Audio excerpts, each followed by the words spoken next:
আজ আমরা কথা বলবো আমেরিকান সাহিত্যের এক অন্যতম বিখ্যাত আর বলা যায় বৈপ্লবিক একটা কবিতা নিয়ে, ওয়াল্ট হুইটম্যানের সং অফ মাইসেলফ, যেটা প্রকাশিত হয়েছিল সেই 1855 সালে। চলুন আজ এর গভীরে ডুব দেওয়া যাক আর খুঁজে বের করার চেষ্টা করা যাক কি এমন আছে এই কবিতায় যা আজও আমাদের এত নাড়া দেয়। কবিতাটা শুরুই হচ্ছে এক দারুণ শক্তিশালী আর সত্যি বলতে সেই সময়ের জন্য বেশ ধাক্কা দেওয়ার মতো একটা ঘোষণা দিয়ে কবি বলছেন, আমি নিজেকে উদযাপন করি। মানে শুরুতেই সব আলোচনার কেন্দ্রে চলে আসছে আমি। এই একটা লাইন দিয়েই হুইটম্যান যেন কবিতার সব পুরনো নিয়মকানুন ভেঙে দিলেন। কিন্তু আসল ব্যাপারটা ঠিক এর পরেই। এটা কিন্তু শুধু নিজের উদযাপন নয়, বরং এটা সবার সাথে সংযোগ তৈরির এক অসাধারণ চেষ্টা। কবি বলছেন যে তিনি যা বিশ্বাস করেন, যা গ্রহণ করেন, তা যেন সকলের জন্যই সত্য হয়ে ওঠে। কারণ তার শরীরের প্রতিটি পরমাণু যেমন, ঠিক তেমনি এই বিশ্বের আর সবার, মানে আমরা সবাই আসলে একই উপাদানে তৈরি। আচ্ছা, এই কবিতার গভীরে যেতে হলে আমাদের আগে একটা জিনিস বুঝতে হবে। সেটা হলো হুইটম্যানের এই সেলফ বা আমির ধারণা। মানে হুইটম্যান যখন আমি বলছেন, তখন তিনি আসলে কার কথা বলছেন? দেখুন, হুইটম্যানের এই আমি কিন্তু কোনো অহংকার বা গর্বের ব্যাপার না।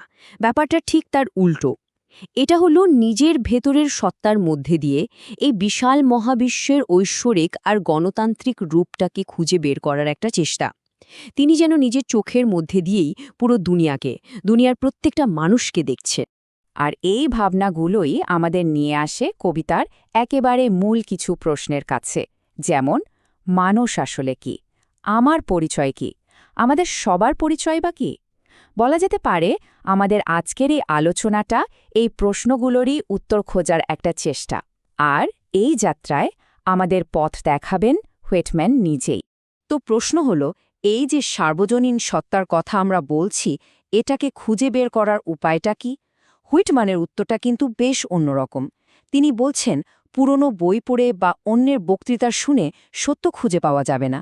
সত্যকে পেতে হলে সরাসরি নিজের অভিজ্ঞতা দিয়ে তাকে উপলব্ধি করতে হবে। এই জায়গাটায় হুইটম্যানের নিজের কথাই সবচেয়ে ভালোভাবে ব্যাপারটা বুঝিয়ে দেয়। তিনি যেন আমাদের দিকেই একটা প্রশ্ন ছুড়ে দিচ্ছেন। প্রশ্নটা হলো, আমরা কি শুধু বই পড়তে শেখার জন্য এত কষ্ট করেছি? কবিতার মানে বুঝতে পেরে কি খুব গর্ব হচ্ছে? তিনি আসলে বলতে চাইছেন, আসল জ্ঞান তো বইয়ের পাতায় আটকে থাকে না। সেটা লুকিয়ে থাকে জীবনের আনাচে কানাচে, আমাদের নিজেদের অভিজ্ঞতার মধ্যে। আর এই ভাবনাই আমাদের নিয়ে আসে কবিতার মূল নির্দেশের কাছে। কবি বলছেন, আর অন্যের মুখ থেকে শোনা কথা বা ধার করা জ্ঞানে চলবে না, বরং চারপাশের সবকিছুকে শুনতে হবে, দেখতে হবে এবং তারপর নিজের ভেতর দিয়ে সেগুলোকে ফিল্টার করে নিজের সত্যটা খুঁজে নিতে হবে। মানে অন্যের চোখে জগৎটাকে না দেখে নিজের অভিজ্ঞতা দিয়ে তাকে বুঝতে হবে। আর ঠিক এই জায়গা থেকে কবিতার বক্তার যে আমি, সেটা যেন বিশাল হতে শুরু করে। মানে ব্যক্তিগত গণ্ডি পেরিয়ে তিনি যেন পুরো আমেরিকান সমাজের সমস্ত অভিজ্ঞতাকে নিজের মধ্যে ধারণ করে নিচ্ছেন।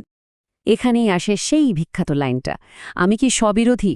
বেশ, তাহলে আমি স্ববিরোধী। আমি বিশাল, আমি বহু সত্তার ধারক। এই লাইনটাকেই বলা যেতে পারে কবিতার মূল ভিত্তি।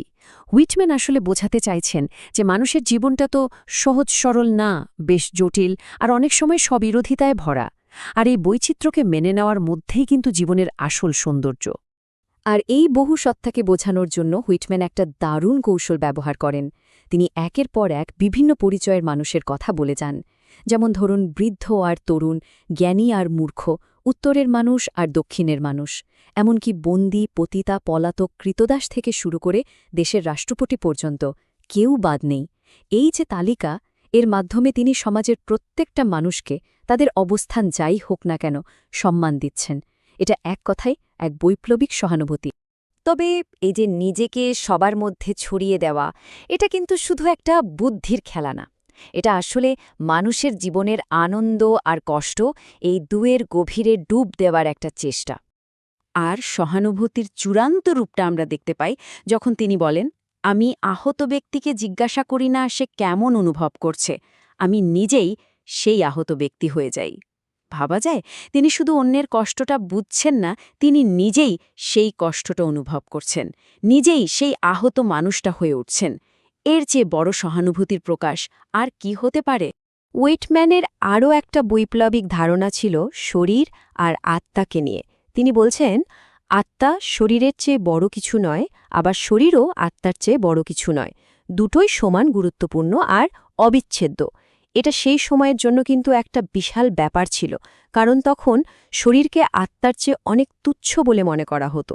কবিতার মধ্যে একটা ছোট্ট গল্পের মতো অংশ আছে, যেখানে জীবন, মৃত্যু, সংযোগের মতো বিশাল সব রহস্যের কথা বলা হয়েছে। আর জানেন, এই সব কিছুর কেন্দ্রবিন্দুতে কি আছে? একটা সাধারণ ঘাসের ডগা। তো এক শিশু কবির কাছে এক মুঠো ঘাস নিয়ে এসে জিজ্ঞেস করে, ঘাস কি? আর কবি এর উত্তরে একটার পর একটা অসাধারণ সম্ভাবনার কথা বলেন। তিনি বলছেন, ঘাস হয়তো তার নিজের স্বভাবের পতাকা, বা হয়তো এটা ঈশ্বরের রুমাল। আবার বলছেন, এটা হয়তো গণতন্ত্রের প্রতীক, যেখানে সবাই সমান। সব শেষে বলছেন, এটা হয়তো কবর থেকে গজিয়ে ওঠা সুন্দর চুল। দেখুন কিভাবে একটা সাধারণ ঘাস আশা, ঈশ্বর, গণতন্ত্র আর জীবন মৃত্যুর চক্রের প্রতীক হয়ে উঠছে। আর ঘাস নিয়ে এই গভীর চিন্তাভাবনার শেষে হুইটম্যান একটা অসাধারণ সিদ্ধান্তে এসে পৌঁছান। তিনি বলছেন, ক্ষুদ্রতম অঙ্কুরও দেখায় যে সত্যি কোনো মৃত্যু নেই। মানে মৃত্যু আসলে কোনো কিছুর শেষ নয়, এটা শুধু এক রূপ থেকে আরেক রূপে বদলে যাওয়া। কবিতার একেবারে শেষের দিকে এসে বক্তা যেন ধীরে ধীরে নিজেকে আড়ালে নিয়ে যাচ্ছেন। আর এই যে আবিষ্কারের যাত্রা, তার দায়িত্বটা এবার পাঠকের হাতে তুলে দিচ্ছেন। আর এটাই সম্ভবত কবিতার চূড়ান্ত উদ্দেশ্য।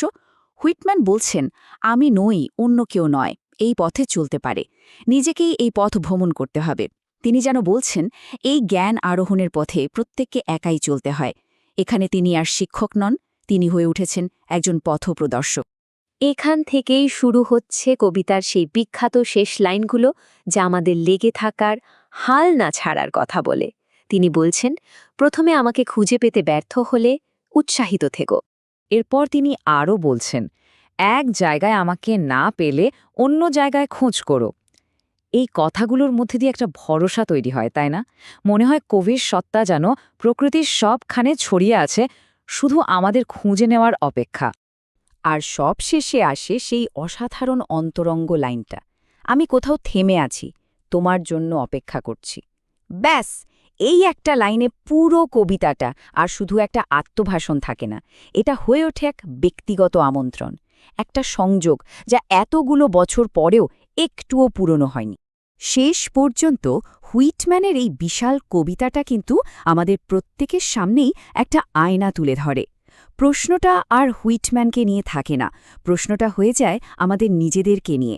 আমাদের জীবনের আবিষ্কারের সম্ভাবনাগুলো কোথায় লুকিয়ে আছে, আর প্রত্যেকে তার নিজের ভেতরের সেই বহুসত্তাকে কবে খুঁজে বের করবে।